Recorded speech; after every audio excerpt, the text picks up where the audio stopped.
All right, buckle up, because this one is messy in the Hollywood group chat from hell kind of way. You think you know what really went down behind the scenes of It Ends With Us? Think again. Court documents just cracked open a whole new can of worms, and suddenly Taylor Swift, Blake Lively, and Justin Baldoni are all tangled up in a drama nobody saw coming. We're talking leaked texts, power plays, alleged smear campaigns, and language so wild it sounds like it came straight out of a reality TV meltdown. And no, this isn't fan fiction. This is all sitting in legal filings. From tiny violin shade that may or may not connect to a Taylor Swift lyric, to Blake allegedly calling a director a chaotic clown, this story spirals fast.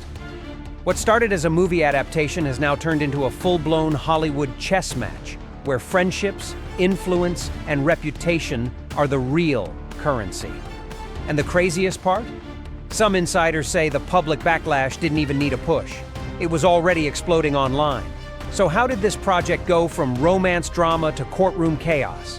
And who's really pulling the strings behind the scenes? Let's break it down, piece by piece. According to newly surfaced court documents, private text messages between Blake Lively and Taylor Swift are now front and center in the legal battle involving Justin Baldoni.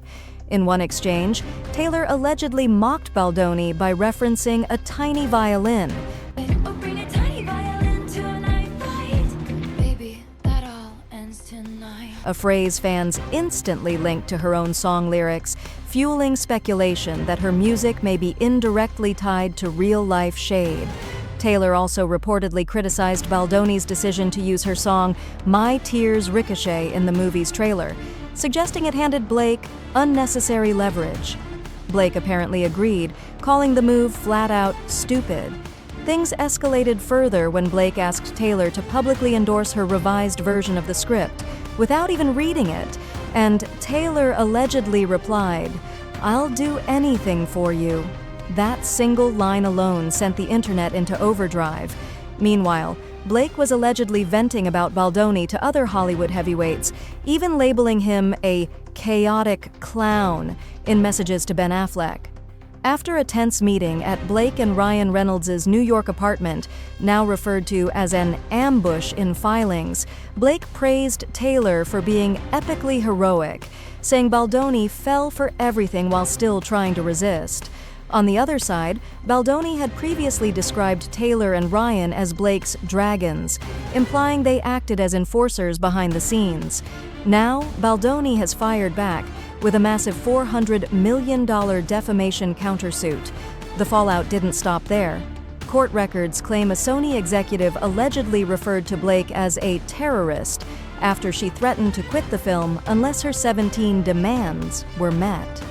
Actress Jenny Slate also entered the picture, texting executives that the shoot was disturbing and accusing Baldoni of being a false ally and a fraud, even calling him a narcissist.